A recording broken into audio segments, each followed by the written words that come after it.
नमस्ते, मैं रामचंद्रन। 12वीं कक्षा पहली क्लास की ओर आप सबका स्वागत है।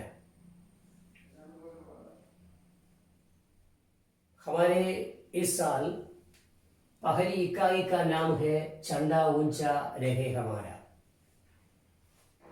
अर्थात हमारा झंडा ऊंचा रहे। अब जानते हैं हमारे राष्ट्रीय झंडे में 3 रंग हैं। हर एक देश के राष्ट्रीय झंडा देश की आजादी का प्रतीक है। इसका मतलब यह है कि हमारी पहली इकाई देश की स्वतंत्रता के संबंध में कुछ चर्चा करते हैं। इसमें पहली एक कविता है, मैथिली शरण गुप्त जी से लिखी हुई कविता मातृभूमि। दूसरा पाठ है दिल्ली के अंतिम सुल्तान के जेल के अवसर पर अपनी बेटी के नाम पर लिखा गया पत्र।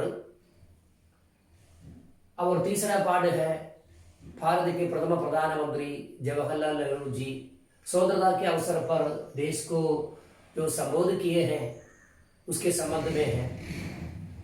जवाहरलाल जी देश को संबोधित करते हैं और युवा जनताओं को देश की स्वतंत्रता की सूचना देते हुए वे कुछ कहते हैं। इसमें इस इकाई का उद्देश्य है कि युवा पीढ़ियों को देश की स्वतंत्रता के संबंध में जागरण करना और देश के लिए समर्पित करने का आह्वान देना आदि। मैथिली शरण गुप्त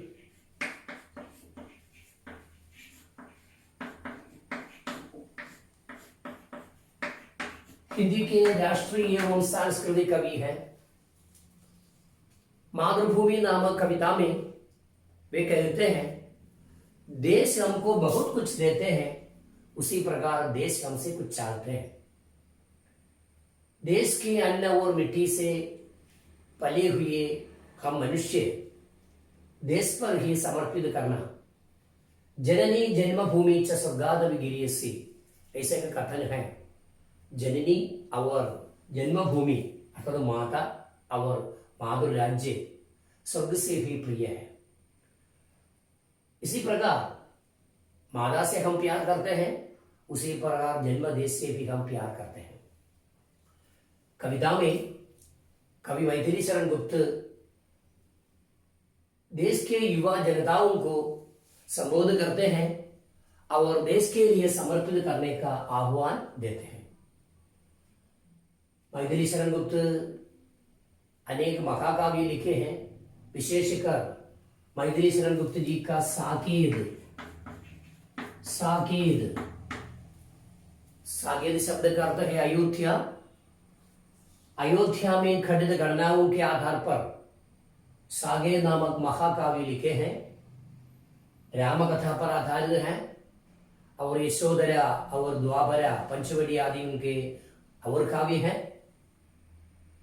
मातृभूमि नामक कविता में मातृभूमि के सौंदर्य का गुणगान करते हैं, उसके साथ ही साथ मातृभूमि जन्म देश के लिए समर्पित करने का आह्वान भी कवि देते हैं। कविता और इस इकाई के संबंध में हम परिचित करेंगे। झंडा ऊंचा रहे हमारा, मातृभूमि नामक कविता, बेटी के नाम पत्र बहादुर शाह सफर द्वारा लिखित, मेरे भारतवासियों जवाहरलाल नेहरू जी का भाषण आदि पहली इकाई में है। झंडा ऊंचा रहे हमारा, हमारा राष्ट्रीय झंडा ऊंचा रहे। देश के कुछ नेताओं ने हिंसा के मार्ग पर और अहिंसा के मार्ग पर चलकर देश की स्वतंत्रता प्राप्त कर दी है। कुछ कवि अपनी पंक्तियों से देश के समर्पित करने का आह्वान करते रहे। इन सब का फल है भारत की स्वतंत्रता। मातृभूमि नामक कविता में अब जानते हैं मैथिली शरण गुप्त अपनी कविता में अनेक तत्सम शब्दों का प्रयोग किया है। अब जानते हैं हिंदी में हम 4 प्रकार का शब्द प्रयोग करते हैं। एक तत्सम, तद्भव, देशज और विदेशज। इसमें तत्सम शब्द का अर्थ है संस्कृत शब्द के प्रयोग बिना रूप परिवर्तन के उसी प्रकार हिंदी में करते हैं। सुनते तो हम मलयालम के जैसा लगता है, लेकिन वो संस्कृत शब्द है, समझने में आसान है, लेकिन इसका अर्थ परिचय करना पड़ेगा। परीक्षा में आपको इसके अनेक शब्द परीक्षा में पूछे जाएंगे। और उदाहरण के लिए इस कविता का एक पहला शब्द है नीलांबर। नीलांबर शब्द का अर्थ है नीला रंग का अंबर, आकाश, नीला आकाश। और दूसरा शब्द है परिधान, सुंदर कपड़े। इस प्रकार संस्कृत शब्दों का परिचय, अनेक शब्दों का प्रयोग इस कविता में हुआ है। पहली 8 पंक्तियां मैं पहले पढ़ूंगा, अब सुनिए। कविता का नाम है मातृभूमि। मातृभूमि नामक कविता की पहली 8 पंक्तियां आप सुनिए। नीलांबर परिधान हरित तट पर सुंदर है, सूर्य चंद्र युग मुकुट मेखला रत्नाकर है, नदियां प्रेम प्रवाह फूल तारे मंडन है, बंदी जन खगवृंद शेष फण सिंहासन है, करते अभिषेक पयोद है बलिहारी इस वेश की। हे मातृभूमि तू सत्य ही सगुण मूर्ति सर्वेश की, जिसके रिज में लोट लोट कर बिड़े हुए हैं, कुड़िलों के बल पर सरक सरक कर खड़े हुए हैं। तो देखिए मातृभूमि का वर्णन कवि ने कैसे किया है। आपने सुना है कविता, देखिए। नीलांबर परिधान हरित तट पर सुंदर है। मातृभूमि के प्रकृति का या प्रकृति सौंदर्य का वर्णन कवि ने कैसे किया है। नीलांबर परिधान है, अर्थात नीले रंग का आकाश ही मातृभूमि का सुंदर कपड़े हैं, वस्त्र है। और हरित तट पर सुंदर है, भारत भूमि की धरती जो हरी है, हरियाली से भरी है, हरिदाब है। और सूर्य चंद्र माने सूर्य और चंद्र, युग युगल दोनों मातृभूमि के मुकुट है, किरीट है। और उसके मेखला जो है, मेखला माने खरगनी, मलयालम में जो उसे हरियाणा कहते हैं, वो रत्नाकर है, अर्थात समुद्र है। रत्नाकर शब्द का अर्थ है रत्नों का आकर, समुद्र। और नदियां प्रेम प्रवाह करती है। भारत भूमि की पवित्र नदियां ये शत्रुता का प्रवाह नहीं करते, दुश्मनों का संदेश नहीं देते, प्रेम का प्रवाह करती रहती है। और यहाँ के फूल और तारे मंडन है, आभूषित है, शोभित है, आभूषण के रूप में शोभित है। और जिस प्रकार राजा सिंहासन पर विराजते हैं, शोभित होते हैं, उसी प्रकार भारत भूमि शेषफण सिंहासन है, अर्थात मातृभूमि का सिंहासन शेषफण है। शेषनाग के संबंध में सुना है आपने। हिंदू मिथक के अनुसार शेषनाग के फण पर अनंत भूमि स्थित है, अनंत प्रकृति का प्रतीक है। भारत भूमि का सिंहासन क्या है? शेषनाग का फण। और जो राजा विराजमान है सिंहासन पर, तब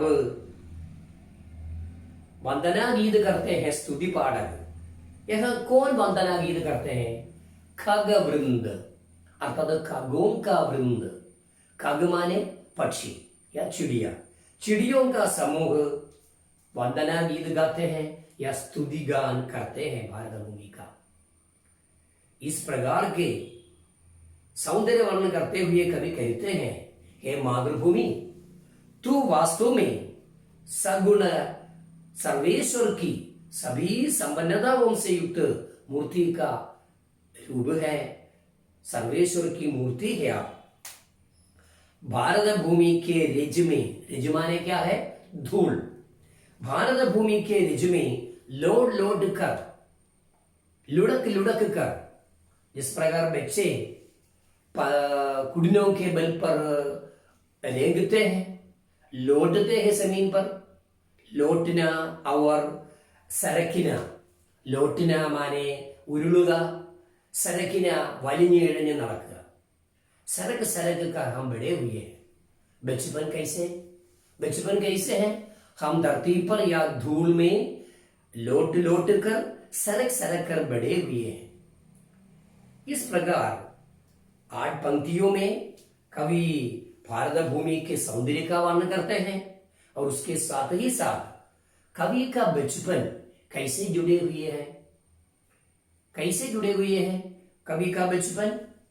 भारत भूमि के धूल में लेट कर, लौट कर और सरक सरक कर, कुडनों के बल पर खड़े होकर ही बड़े हुए हैं। इस प्रकार भारत भूमि का वर्णन देखिए। हमारी इस कविता में परीक्षा की दृष्टि से बहुत महत्वपूर्ण है यह पंक्तियां। इसमें प्रश्न पूछे जाएंगे आपको, मातृभूमि का वर्णन कवि ने किस प्रकार किया है। मातृभूमि के रूप सौंदर्य का वर्णन कवि ने किस प्रकार किया है, और उसके साथ ही साथ मातृभूमि से कवि का बचपन कैसे जुड़ा हुआ है, इस प्रकार प्रश्न पूछे जाएंगे। और फिर काव्य सौंदर्य या कविता का आस्वादन लिखने के लिए पूछ जाएंगे। तो आपको कवि परिचय देना होगा। मातृभूमि मैथिली शरण गुप्त जी की कविता है और कवि की विशेषता है वह द्विवेदी जी युग के। द्विवेदी जी माने मीन्स महावीर प्रसाद द्विवेदी जी भारत के हिंदी साहित्य के आदिकाल के एक कवि है। आधुनिक युग में पुराण और इतिहास को आधार बनाकर इतिवृत्तात्मक या कथात्मक दृष्टि से काव्य रचना करने वाले कवि है महावीर प्रसाद द्विवेदी जी। इस युग के एक कवि है मैथिली शरण गुप्त और उसके और एक कवि का नाम है साकेत और यशोधरा। यशोधरा महात्मा बुद्ध और यशोधरा के संबंध में ऐतिहासिक काव्य है। और पंचवटी राम लक्ष्मण सीता जिस आश्रम में ठहरते थे इसके संबंध में पंचवटी, जयद्रथ द्वापर आदि उनके काव्य हैं। लेकिन मैथिली शरण गुप्त जी की कीर्ति का आधार है साकेत नामक महाकाव्य, राम कथा पर लिखी हुई कविता, पहले ही बताया था। इस प्रकार कवि का परिचय करके हम कविता की ओर आएंगे। कविता का नाम बताएंगे। कविता का नाम है मातृभूमि। तो हम पूछ जाएंगे मातृभूमि में क्या है। मातृभूमि की विशेषता बताते हैं। कैसे विशेषता बताते हैं? मातृभूमि के सौंदर्य का वर्णन करते हैं और मातृभूमि के लिए समर्पित करने का आह्वान करते हैं। देश के लिए समर्पित करने का आह्वान करते हैं। इस प्रकार भूमिका लिखकर इंट्रोडक्शन करके आप कविता के आशय लिखेंगे। आशय लिखने के बाद, आशय लिखने पर आपको ध्यान में रखना चाहिए मातृभूमि का वर्णन कवि ने कैसे किया है, मातृभूमि के साथ कवि का बचपन कैसे जुड़ा हुआ है, लिखना पड़ेगा। फिर बाद में भाषा सौंदर्य का वर्णन करना पड़ेगा। भाषा की विशेषता है, इसमें कवि ने तत्सम शब्दों का प्रयोग किया है।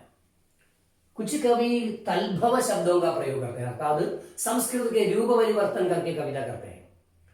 कुछ कवि क्या करते हैं, विदेशी शब्दों का प्रयोग करते हैं, अरबी, फारसी, अंग्रेजी आदि विदेशी शब्दों का प्रयोग करते हैं। कुछ कवि देसी भाषाओं का प्रयोग करते हैं। इस प्रकार हमारे साहित्य में शब्दों का प्रयोग 4 प्रकार के हैं, तत्सम, तलभव, देशज और विदेशज। यहाँ मातृभूमि नामक कविता में कवि ने संस्कृत निष्ठ तत्सम शब्दों का प्रयोग किया है। इस शब्दों का परिचय आपको करना पड़ेगा भिन्न शब्दों के योग से। उदाहरण के लिए नीलांबर, नीले रंग का अंबर आकाश। परिधान संस्कृत शब्द है कपड़े। रत्नागर, रत्नों का आकर समुद्र। सूर्य चंद्र, सूर्य और चंद्र, सूर्य चंद्र। और बंदी जन, वंदना करने वाले स्तुति पाठक। खग संस्कृत शब्द है खग, हिंदी में चिड़िया और पक्षी। इस प्रकार तो पयोद और एक शब्द है पयोद। पयोद शब्द का अर्थ है मेघ, बादल। बादल क्या करते हैं? मातृभूमि का अभिषेक करते हैं। करते अभिषेक पयोद। मातृभूमि का अभिषेक करते हैं हम, बादल अभिषेक करते हैं। इस प्रकार कवि कहते हैं इस मातृभूमि के वेश पर मैं बेलिहारी होता हूं, अर्थात मातृभूमि के लिए, मातृभूमि पर मैं अपने को समर्पित करता हूं। इस प्रकार शब्दों का परिचय, विशेषार्थों का प्रयोग, आलंकारिक शब्दों का प्रयोग आदि लिखे तो आपको अच्छे अंक मिल जाएंगे। इस प्रकार आस्वादन टिप्पणी, छोटे छोटे प्रश्नों का उत्तर और एक एक शब्द का, संस्कृत शब्द का हिंदी अर्थ आदि करके आपको परीक्षा की दृष्टि में यह बहुत लाभदायक या महत्वपूर्ण कविता है मातृभूमि। इसके बाद बाकी कविताएं आपको मैं सुनाऊंगा।